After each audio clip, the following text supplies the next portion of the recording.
முதலில் நாம் 30 ஆண்டுகளுக்கு முன்பே சாலை மறியல், உண்ணாவிரதம் என பல கட்ட போராட்டங்களை நடத்தியுள்ளோம். இருப்பினும் கடந்த ஆண்டு கடைசியில் ஒரு சிறந்த முறையில் பெரு மக்களை திரட்டி அரிசி ஆலையின் முன்பு உண்ணாவிரதம் போராட்டம் நடத்தியதும் நாம் அனைவரும் அறிந்ததே. அப்படி இருந்தும் நமது சட்டமன்ற உறுப்பினர், பாராளுமன்ற உறுப்பினர் இவ்வளவு பேர்கள், அதாவது நமது மாவட்ட தலைநகரம் ஆகியும் பல நேரங்களில் அவர்களில் நேரடியாகவும் எழுத்து மூலமாகவும் பல பல பல முறை நாம் தெரிவித்துள்ளோம். கடந்த உண்ணாவிரத போராட்டம் முடிந்து நமது சட்டமன்ற உறுப்பினர் இடத்தை பார்வையிட்டு தெருவில் எவ்வளவு மோசமாக வீடுகள் எல்லாம் இந்த கரி துகைகள் படிந்திருக்கிறது என்பதை நேரடியாக ஆய்வு செய்தார். நவீனப்படுத்த முடியவில்லை என்றால் அந்த இடத்தை காலி செய்துவிட்டு வேறு ஏதாவது அரசு அலுவலகங்கள், வேறு ஏதேனும் மாவட்ட தலைநகரம் ஆனதுனால இங்க அரசு அலுவலகங்களுக்கு மயிலாடுதுறையில இடம் இல்லைங்கிற நம்ம தினம் பேப்பர்ல எல்லாம் பாக்குறோம். அதனால அந்த இடத்துல நீங்க அரசு கட்டிடங்களை கட்டி எங்களுக்கு இந்த நிரந்தர இந்த துன்பத்தை நீங்க போக்கணும்னு மீண்டும் மீண்டும் வேண்டி இந்த போராட்டம் மீண்டும் தொடர்ந்து நடந்து வெற்றியடைய என்னுடைய சார்பாக, ஊராட்சியின் தலைவரின் சார்பாக வாழ்த்துக்களையும் நன்றியையும் கூறி விடைபெறுகிறேன். வணக்கம். நிருபர்களுக்கு அனைவருக்கும் வணக்கம். இந்த அறவழி போராட்டத்தில் நவீன அரிசி ஆலைங்கிற பெயரை மாற்றி ஆட்கொள்ளி அரிசி ஆலையாக நாங்கள் நியமிக்கப்பட்டுள்ளோம். பெயரானது மாற்றப்பட்டுள்ளது. கடந்த வருடம் ஒரு 50 ஆண்டு காலமாக இந்த அரிசி ஆலை இங்கே சித்தர்காட்டில் இயங்கிக் கொண்டிருக்கிறது. இந்த சித்தர்காட்டில் இயங்கி கொண்டிருக்கும் நவீன அரிசி ஆலயங்கிறது ஊர் மக்கள் கிட்டத்தட்ட சித்தர்காட்டில் இருக்கிற ஒரு 1500-2000 குடும்பங்களை பாதித்துக் கொண்டிருக்கிறது. இதனால் நாங்கள் ரொம்ப இந்த மக்கள் இங்க இருக்கிற சித்தர்காட்டில் இருக்கிற மக்கள் ரொம்ப பாதிச்சிருக்கிறோம். என் கை குழந்தை எந்த நேரம் பாத்தீங்கன்னாலும் கறித்தூள் கொட்டிக்கிட்டே இருக்கும். ஒரு பால் பிள்ளைங்களுக்கு காய்ச்சி வச்சு அதை மூடி வைக்க ஒரு செகண்ட்ல அந்த குழந்தையோட அந்த பால்ல கறித்தூள் ஆனது கொட்டிடும். அது எந்த நேரம் வடிகட்டி தான் நாங்க குழந்தைக்கு தண்ணியா இருந்தாலும் பாலா இருந்தாலும் ஊத்தி கொடுத்துக்க வேண்டியதா இருக்கு. ஆகாரம் எல்லாம் நாங்க சமைச்சிட்டு ஒரு தட்டை மூடி வச்சா மட்டும்தான் அந்த கறித்தூள் படியாம இருக்கும். அதனால எனக்கு உண்மையிலேயே நுரையீரல் பாதிப்பு வர்ற மாதிரி நிலைமையில தான் நான் இருக்கிறேன். ஏன்னா சுவாச கோளாறு, ஒரு தடவை இருமல் தும்மல் வந்ததுன்னா அது தொடர்ந்து வந்து கொண்டேதான் இருக்கிறது.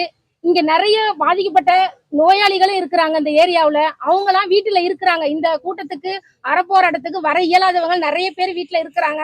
அவங்களோட சார்பாகவும் ஊர் மக்கள் பொதுமக்கள் சார்பாக நினைக்கிறோம், தயவு செய்து இந்த நவீன அரிசி ஆலைங்கிற பேரை நீங்க மூடணும். இந்த அரிசி ஆலையை மூடினாதான் நாங்க உயிர் புடைக்கிறதுக்கே இந்த ஏரியா, இந்த சித்தர்காடானது தகுதி உள்ளதாக இருக்கும். இல்லைன்னா நாங்க நிரந்தரமாக சுடுகாட்டிலே தான் நாங்க குடியிருக்கணும். இந்த சுடுகாடை விட மோசமானது இந்த நவீன அரிசி ஆலை.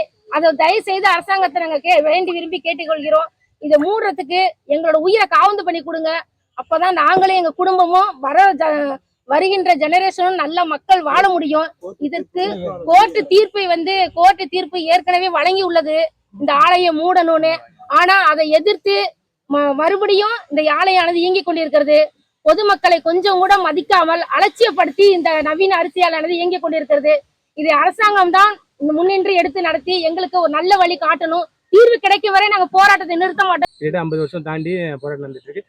மக்கள் போராட்டம் ஒவ்வொரு காலகட்டத்திலையும் வலுவாகவும் தொடர்ச்சியாகவும் நடந்து வந்துட்டு இருந்துச்சு. இது மக்கள் போராட்டம் ஒரு கட்டத்தில் நாங்கள் போராடி தோண்டு போயிட்டோம். இதுக்கப்புறம் என்னதான் தீர்வாக இருக்குன்னு நாங்களே ஒரு சங்கம் ஆரம்பித்து சரி நீதிமன்றத்து மூலயமா போகலான்னு சொல்லிட்டு 2006 உயர்நீதிமன்றத்தில் வழக்கு தொடரும். உயர்நீதிமன்றம் 2006 தொடங்கி அதுக்கப்புறம் பல கட்ட ஆய்வு எல்லாம் சோதனைலாம் பெற்று பெரிய பெரிய மெஷினர்லாம் வச்சு ஏர் குவாலிட்டி சர்வேலாம் முடிச்சு இந்த மில்லு ஓட தகுதியற்ற நிலையில் இருக்குது, உடனடியாக மூடுங்கன்ட்டு 2010 ஆர்டர் இஷ்யூ பண்ணி அந்த ஆர்டர் மாசுக்கட்டுப்பட்டு வரையத்துக்கு இருக்கிறதால மாசுக்கட்டுப்பட்டு வரையும் 2 வாரத்தில் இஷ்யூ பண்ணிட்டு 2010 சொல்லிட்டாங்க. ஸோ 2010 என்ன பண்ணிட்டாங்க, 2015 வரைக்கும் மில்லு ஓடாமல் தான் இருந்துச்சு. அது வரைக்கும் போலீஸ் கொண்டு ஆர்டர் ஒபே பண்ணிச்சு, அந்த நிர்வாகம் ஒபே பண்ணிச்சு. 2015 அப்புறம் அவங்களாவே இந்த புல்கள் ஓட்டினா தான் அந்த கரித்தூள் வரும்னு அவங்களாவே முடிவு பண்ணிட்டு 2015 பச்சை ஆட்டு ஓட்ட ஆரம்பிச்சிட்டாங்க. பச்சை ஓட்டினாலும் உமி தகுடு எல்லாமே கலந்து இடையில அந்த வீணா போன மிஷினரி வச்சுக்கிட்டு புல்களும் ஓட்டி நிறைய கரித்தூள் இது வரைக்கும் பார்த்தீங்கன்னா ஒரு 18 பேர் கேன்சராக இறந்துட்டாங்க. இந்த சரௌண்டிங்கில் ஒரு 3000 மக்கள் நேரடியாக பாதிக்கிறாங்க. சுற்றுப்பட்டு ஒரு 10,000 பேர் இன்டைரக்டாக பாதிக்கிறாங்க. அப்போ அவ்வளோ பேரும் பாதிக்குரியவர்களுக்கு நாங்கள் என்ன பண்ணிட்டு நம்மள்ட்ட ஒரு ஆர்டர் சட்டப்படியே போறான்ட்டு நம்மள ஒரு ஆர்டர் வாங்கிட்டோம், உபயோக பண்ணுறாங்க. ஒரு காலகட்டத்துக்கு அப்புறம் அந்த ஆர்டரை மீறுறாங்க. அதுக்கப்புறம் மக்கள் போராட்டம் போய் தான் ஆகணும். ஒரு கட்டத்தில் உண்ணாவிரதமும் போன மாதம் 9ஆம் தேதி நடத்தினோம். இப்பயும் இப்போ சுடுகாட்டு குடியேறி போறேன்னா ஒரு மனுஷன் வந்து சுடுகாட்டுக்கே வரக்கூடாதுன்னு நினைப்பான். சுடுகாட்டு வந்தால் திரும்பி அந்த வீட்டுக்கு போக மாட்டான். அதேமாரி தான் இந்த போராட்டத்துக்கு தீர்வு வந்து இங்கே வந்துட்டு தீர்வோடு தான் வீட்டுக்கு போகணும், இங்கேயே எத்தனை நாளாவது உண்டு வருங்கன்னு சொல்லி தான் போராட்டம் ஆரம்பித்தோம். நேற்று வந்து நேற்று போனோன்னே நேற்று ஈவினிங் வந்து ஆய்வாளர் மேடம் பேசினாங்க. அதுக்கப்புறம் இது சம்பந்தம் உள்ள சுற்றுச்சூழல் பொறியாளர் மேடம் பேசினாங்க. நான் பேசிட்டு இங்கே உள்ள குறையெல்லாம் அவங்கள்ட்ட சொன்னேன். உள்வாங்கிட்டாங்க. இதுதான் தீர்வு, எங்களுக்கு வேற வழி கிடையாது. நாங்கள் இது வரைக்குமே சட்டப்படி தான் போராட்டம், சட்டத்தை மதிக்கிறதா தான் நாங்கள் வந்து எந்த பேருக்கும் யாருக்கும் ஒரு தொல்லை கொடுக்காம வந்து சுடுகாட்டில் உட்காந்துருக்கோம். ஒரு மனுஷன் சுடுகாட்டில் வந்து சோறு திங்கிறானா ஒரு நல்ல விஷயமே கிடையாது. எங்கேயுமே கேள்விப்படாத ஒரு போராட்டம் நாங்கள் பண்ணுறோம்னா எங்களோட வழி வேதனை உங்களுக்கு புரியணும், அரசுக்கு புரியணும் அப்படின்னு தான் செஞ்சுட்டு இருக்கோம். அந்த பொறியாளர் மேடமும் நேற்று பேசினாங்க, கனிவாக தான் பேசினாங்க. நான் ஆட்சியாளர்கிட்ட பேசிட்டு உங்களுக்கு நல்ல தீர்வு சொல்லியிருந்தாங்க. இப்பவும் பேசினாங்க. அவங்க வந்து நான் நிறைய ரெக்டிஃபை பண்ணுறேன், அதுக்கப்புறம் பண்ணலாங்க. அதெல்லாம் தீர்வாக இருக்காது மேடம், நான் சொல்றது கேட்க மாட்டாங்க. ஏன்னா எங்கள்கிட்ட ஒரு தரப்பு வந்து அறவழியில் போராடணும், தீவிரமாக போராடுவோம், ரோடு மறியல் முற்றிய போராட்டம் பண்ணணும். ஏன்னா நாளைக்கு உடம்பு கிடையாது, சட்டத்தின்படி தான் இது வரைக்கும் நடக்கிறதால சட்டத்துப்படியே போராடும், நம்மளுக்கு தீர்வு கிடைக்குன்ட்டு இது வரைக்கும் நம்பிக்கையோட இருக்கும். அந்த அம்மா வெயிட் பண்ணுங்க சொல்லிட்டு இருக்காங்க. அந்த நல்ல தீர்வு வரைக்கும் இன்னைக்கு இல்லை இன்னைக்கு 4-5 நாள் ஆனாலும் ஒரு தீர்வோட தான் இங்கேருந்து போவோம். பேரு என் வசந்த். நான் தான் அந்த வழக்கு தொடர்ந்து கிராமத்தையே வழக்கு கொடுத்தீங்க. 2 போராட்டத்துக்கு மையமாக தான் நம்ம கோர்ட்டுக்கு போனோம். கோர்ட்ல ஒரு ஆர்டர் சொல்றேன், அந்த ஆர்டரை நாங்க மதிக்கிறோம். மதிச்சதான் இன்னைய வரைக்கும் சட்டப்படியா போராடிட்டு இருக்கோம். ரோடுகள்ல இல்ல முற்றிய போராட்டம் பண்ணல. ஆனா அந்த ஆர்டர் நீங்க கவர்மெண்ட் தப்பா நீங்க மதிக்கவே வேணாம். 2010 ஃபைனல் வரைக்கும் நீங்க உபயோக பண்றீங்க சார். அப்ப எந்த ஆர்டர் பழைய லிஸ்ட் அதுவே தப்பு தானே? அதுவே தப்பு தானே நான் சொல்றேன் சார். இப்ப அது நீங்க சொல்றதே தப்பு. அதுவே சொல்ல ஓட்ட விடாத. மாத்திரை சாப்பிட்டு இருக்கா. வளரும் சமுதாயமே இவ்வளவு மோசமா இருக்குதுங்க. பிள்ளைங்க எல்லாம் பாவமா இருக்கு. அதுக்குள்ள பார்த்தது இந்த வயசுல டெய்லி மாத்திரை சாப்பிடணுமா? அதுக்கெல்லாம் என்ன பாவம் அடிச்சுங்க? இந்த ஊர்ல பிறந்தது பாவமா? மாத்திரை சாப்பிடாம அந்த பிள்ளையால இருக்க முடியல, மூச்சு விட முடியல, ஃப்ரீயா பிரீத் பண்ண முடியல. அதால ரொம்ப பாதிக்கப்பட்டிருக்கோம். வீட்டுக்கு 2 பேரும் மூச்சு திணறல் வருதோம். ஊரல் தண்ணி என்ன வருது, அதுல ஸ்மெல், பயங்கர ஸ்மெல் வருது. அது பசங்க எல்லாம் வாமிட்டே எடுக்கிற அளவுக்கு இருக்கு. அதனால நிலத்தடி நீர்லாம் ரொம்ப பாதிக்குது, குடி தண்ணி பாதிக்குது. எல்லாருமே அவ்வளவு கஷ்டப்படுறாங்க. வீட்டுக்கு ஒருத்தவங்க வீசிங் பாதிச்சுட்டே இருக்காங்க. அத்தனை பேர் கேன்சர் வந்து இறந்து போறாங்க. எல்லாருமே அவ்வளவு கஷ்டப்பட்டு இருக்காங்க. இல்லைன்னா இத்தனை லேடிஸ் வந்து இந்த சுடுகாட்டுல வந்து நிக்கணும் எங்களுக்கு எல்லாம் எதுவுமே கிடையாது. ஆனா கண்டிப்பா இது ஏதோ தீர்வு கிடைச்சே ஆகணும்.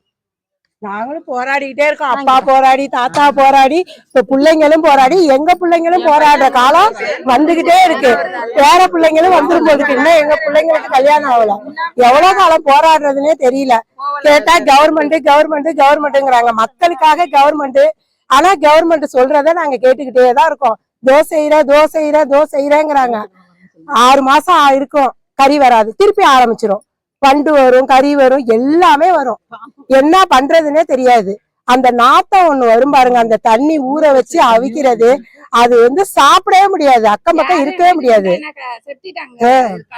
கேட்பாங்க. இந்த ஊர்ல நாங்க பிறந்ததே பாவம்னு நினைக்கிறோம். இங்க இருக்கிறதே அவ்வளவு பாவம் போல. சித்தர்காடுங்கிறது சித்தர்கள் வாழ்ந்த ஊரு. இந்த புண்ணிய பூமியில நாங்க இவ்வளவு கஷ்டப்பட்டுக்கிட்டு இருக்கோம். இவ்வளவு கஷ்டப்படுறதுக்கு ஒரு தீர்வு கிடைக்கணும். இங்க யார் வந்தாலும் எங்க ஊருக்கு வந்து தங்கணும்னாலே பயப்படுறாங்க. ஒரு நல்ல சாப்பாடு இல்ல, ஒரு செடி போட்டு நல்ல காய்கறி எடுக்கல, ஒரு கீரையை எடுத்து சமைக்கணும்னாலும் பயமா இருக்கு. அதுல அவ்வளவு மில்லு தூசி, அதை கழுவுனாலும் அதுலதான் இருக்கு. ஒரு நல்ல சுகாதாரமான காற்று கிடையாது. யாரு வர்றதுனாலும் இங்க பயம்தான். ஐயோ உங்க ஊருக்கு வந்தா அந்த மில்லு தூசி, காத்து நல்லதா இருக்காது, நிலத்தடி நீர் கெட்டு போய் கிடக்குது, ஒரு நல்ல தண்ணி கிடைக்க மாட்டேங்குது. அந்த ஊரல்ல ஒரு மாசத்துக்கு கண்டினியூஸா இருக்கும். நாங்க போய் ரிப்போர்ட் பண்ணா ஒரு 2-3 நாள் இதா இருக்கும். அந்த ஊரல் தண்ணிங்க கண்ணுல தூசி விழுந்தா அதுக்கு இதே இல்ல, கேன்சர் வந்துருக்கு. நிறைய பேருக்கு எங்க தெருவுல கேன்சராலே இதுதான் ஒரு. அதனால ரொம்ப பாதிக்கப்பட்டிருக்கோம். எங்களோட சீர்கேடு யாராலையும் மன்னிக்க முடியாத அளவுக்கு நாங்க அவ்வளவு கஷ்டப்பட்டு இருக்கோம்.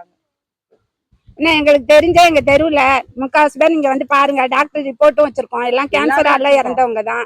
இங்க வந்தா எங்க பசங்க மெட்ராஸ்ல வேலை பாக்குறாங்க, வந்தா தும்மல், இருமல், இந்த இதனாலதான் எம்ஆர்எம் நாங்க ஊருக்கே வரலங்கிறாங்க. நாங்க இந்த ஊரை விட்டுட்டு எங்க போக முடியும்? பூர்வீகமா வாழ்ந்தது, தலைமுறையா வாழ்ந்தவங்க இங்க. நீங்க ஊரை விட்டு போங்கன்னா நாங்க எங்க போக முடியும்? ஒரு ஊரே எம்ஆர்எம் இல்லாத கவர்மெண்ட் எங்களுக்கு இந்த உதவி கடை செய்யலன்னா எந்த உதவி தான் செய்ய போறீங்க? மக்களை அழிச்சு எம்ஆர்எம் நடத்தணுமா? மக்கள் இந்த எம்ஆர்எம் தான் நாடே இயங்கி கொண்டிருக்கா? இந்த மில்ல ஒழிச்சு எங்களை வாழ வைக்க கூடாதா? நாங்க என்ன கேட்கிறோம்? நல்ல காற்று தானே கேட்கிறோம். இந்த மில்ல மூட முடியாத, இந்த சின்ன உதவி கூட மக்களுக்கு செய்யாத, இந்த ஊர் மக்களை எழுத்து போராடணும்னா என்ன பண்ண முடியும்? நீங்க உங்களால முடிஞ்ச உதவி நீங்க செய்யலைன்னா நாங்க காலமெல்லாம் சுடுகாட்டுல இருந்துக்கிறோம். இங்க எங்களுக்கு ஒரு இடம் கொடுத்துருங்க, எல்லாருமே வீடு கட்டிக்கிட்டு இங்க நிம்மதியா இருக்கும். இதான் கவர்மெண்டோட வேலையா எங்களை இவ்வளவு கஷ்டப்படுத்தி பாக்குறதுன்னு சொல்லுங்க. இல்ல கோர்ட் ஆர்டரே அவமதிச்சு உங்களோட பொருளாதாரம் இதுலதான் நீங்க சம்பாதிக்கணும்னு நினைக்கிறீங்களா? மக்கள் செத்தா பரவாயில்ல அப்படின்னா சொல்லுங்க, நாங்க எல்லாமே சாவ தயாரா இருக்கோம். அதனாலதான் இந்த இறுதி கட்ட போராட்டத்திற்கு வந்திருக்கோம். இல்ல கவர்மெண்ட் எதுக்கு தப்பான கோர்ட்டு தீர்ப்பு கொடுக்குமா? அது எல்லாம் ஆராய்ச்சி பண்ணி தானே கொடுத்துருக்கோம். தீர்வு கிடைக்கிற வரைக்கும் எங்களோட போராட்டம் நீடிக்கும். நீங்க சுடுகாட்டுல தான் நம்ம படுக்க போறோம், சமைச்சு சாப்பிட போறோம். அங்க இருக்கிறதுக்கு எங்களுக்கு இங்க இருக்கிறது எவ்வளவு மேலு. இங்க நல்ல காத்த பாக்குறோம். இப்ப எங்களோட வாழ்க்கை சுகாதாரம் எல்லாமே எங்க சுடுகாடாவே மாறட்டும். அதை பார்த்தாதான் இப்ப எங்களுக்கு சுடுகாடா இருக்கு எங்க ஊரு. இந்த சுடுகாடு ஆத்தாங்கரை கூட நல்லா தான் தோணுது. ஏங்க எவ்வளவு இருமல் தும்மல் நாங்க சம்பாதிக்கிற காசை டாக்டர்கிட்டே கொடுக்க முடியுமா? டாக்டர்கிட்ட குடுக்கறது பெருசுல ஒவ்வொரு வீட்லயும் பாருங்க, எல்லாத்தையும் டாக்டர் ரிப்போர்ட் இருக்கு. யாருமே சுகாதாரமா இருக்கணும் ஒரு வீட்டுலனாலும் இங்க ஆதாரம் காமிங்க. ஒரு வீட்டுலனாலும் எல்லாருமே சுகாதாரமா இருக்காங்க. நீங்க போய் சொல்லி போராடுறீங்கன்னு சொல்லுங்க. ஒவ்வொரு வீட்டுக்கும் வாங்க, எங்களோட ரிப்போர்ட்டை தரோம். நீங்க பாருங்க எத்தனை பேர் கேன்சரால இறந்தாங்க, அதுக்கு என்ன ரிப்போர்ட் வச்சிருக்குன்னு கேளுங்க, நாங்க குடுக்கறோம்.